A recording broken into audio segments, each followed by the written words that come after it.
हरिओम प्रभु जी। आज हम चर्चा करेंगे कि नाम जप से कैसे हमारा तन और मन दोनों शुद्ध होता है।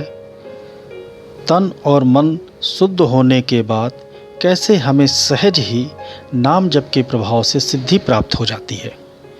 हमारा नाम जप कैसे अजपा जप के रूप में परिवर्तित हो जाता है। जैसा कि हमारे शास्त्रों में बताया गया है कि मनुष्य के पास 4 वाणी होती है। पहली होती है वैखरी, दूसरी होती है मध्यमा, तीसरी होती है पश्यंती और चौथी होती है परा।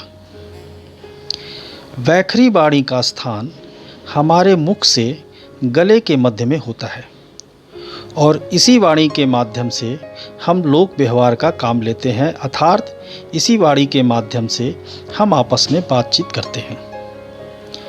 मध्यमा वाणी का स्थान हमारे गले से हृदय के मध्य में होता है और यहाँ पर हम जो भी शब्द वैखरी के रूप में बोलते हैं वह शब्द विचार के रूप में हमारे मध्यमा वाणी में स्थित होता है।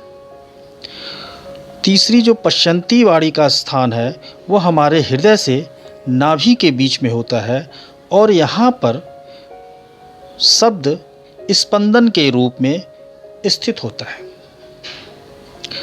चौथी परावाणी का स्थान हमारे नाभि से मूलाधार के मध्य में स्थित होता है।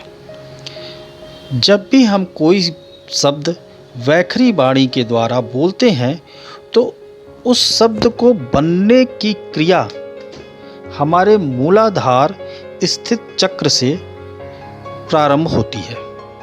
सर्वप्रथम मूलाधार की अग्नि में विस्फोट होता है और वह वायु को उत्प्रेरित करता है।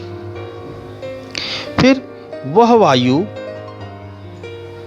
के माध्यम से हमारी पश्यंती भूमि में अर्थात नाभि से हृदय देश के मध्य में आती है और स्पंदन के रूप में आती है और इसी स्थान पर हमारे मन के संपर्क में आती है और वह स्पंदन विचार रूप में परिवर्तित होकर हमारी मध्यमा भूमि में प्रवेश करती है। फिर उस विचार को हम अपने तालु और ओटों के संघात के द्वारा शब्द रूप में वैखरी वाणी से बोलते हैं। इन 4 वाणियों को हम साधना के 4 तल अर्थात 4 भूमि भी कहते हैं। जब हम लगातार वैखरी वाणी से नाम जप करते रहते हैं तो ये सारी प्रक्रिया लगातार सततः चलती रहती है।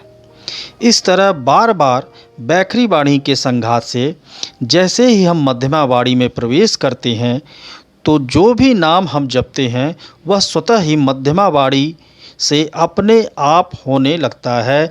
इसी को अजपा जाप कहते हैं।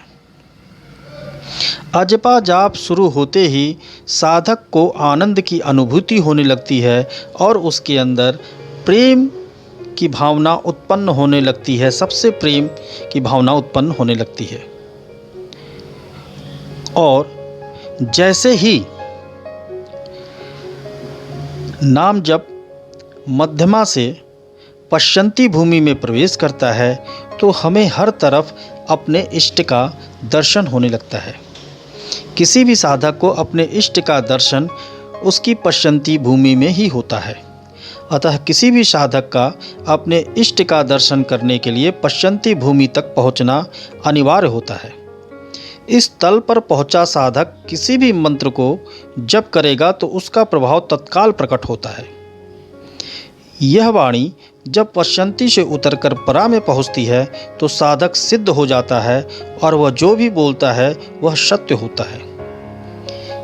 इस परातल के ऊपर एक तल और होता है जिसे आत्मतल कहते हैं और इस भूमि पर पहुंचा साधक ईश्वर के समान होता है अथवा परम सिद्ध हो जाता है। इसलिए हमारे संत लोग नाम जप करने को कहते हैं और नाम जप से ही हम सिद्ध और परम सिद्ध हो सकते हैं। नाम जप की ऐसी महिमा है।